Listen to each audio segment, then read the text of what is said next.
Hey guys, Ava here at GC Cyclone Racing, and today we have a 2020 117 CDO, and we'll be installing the Star Racing Comp Sprocket today.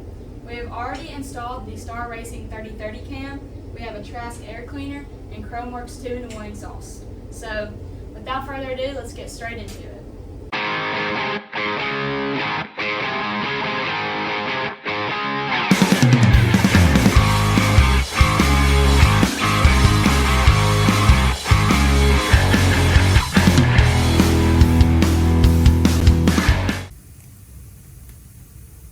Okay, got all the bolts out of the primary cover, letting the oil run out of it into the pan.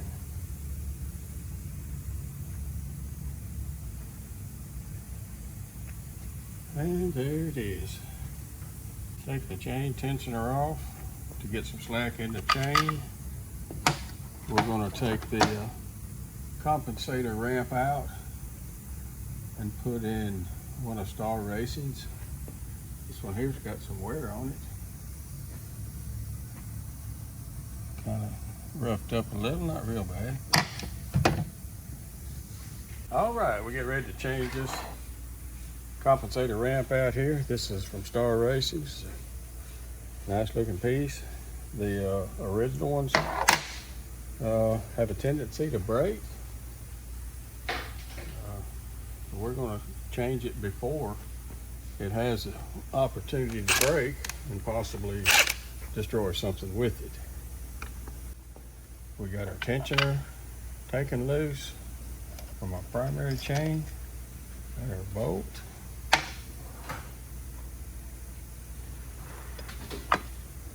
We'll slip this off.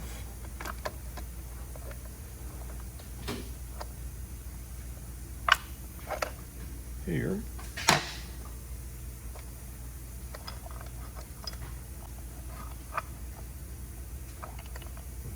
Chain out of the way. Slide this ramp off. We want to be careful not let none of our springs fall down behind this gear here. We'll take this and we'll put us a little lube on it for a good chance in life.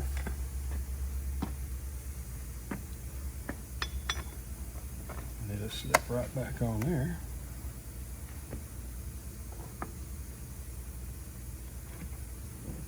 And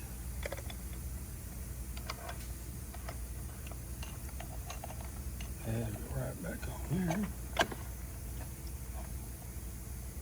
We'll get that lined up on the splines. And we'll red Loctite our compensator bolt.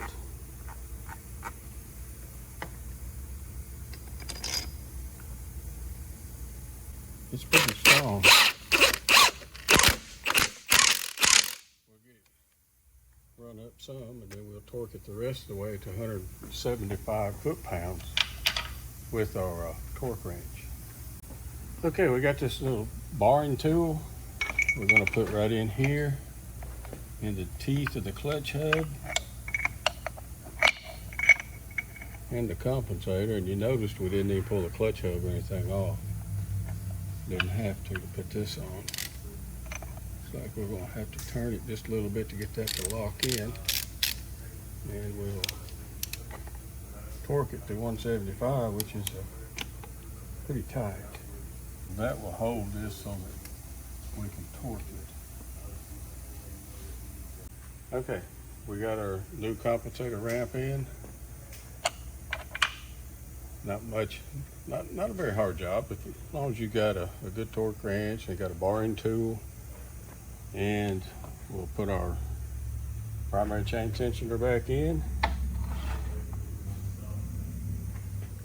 and put the cover back on it, fill it full of oil, and we should be ready to go. Okay, we got to get this primary chain tensioner back in there, and let's see. We got to get this spring closed back up, haven't we?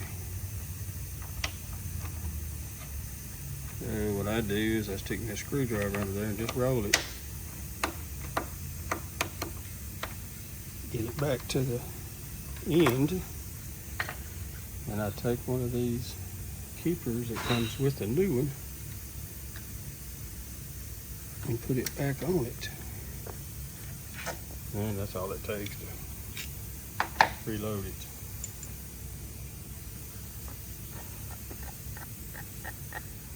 Put some Loctite on it.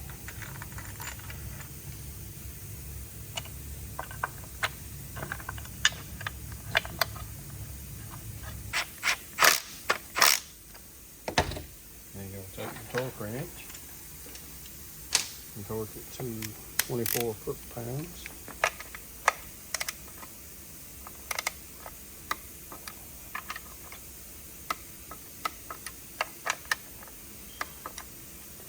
And then take the tool off.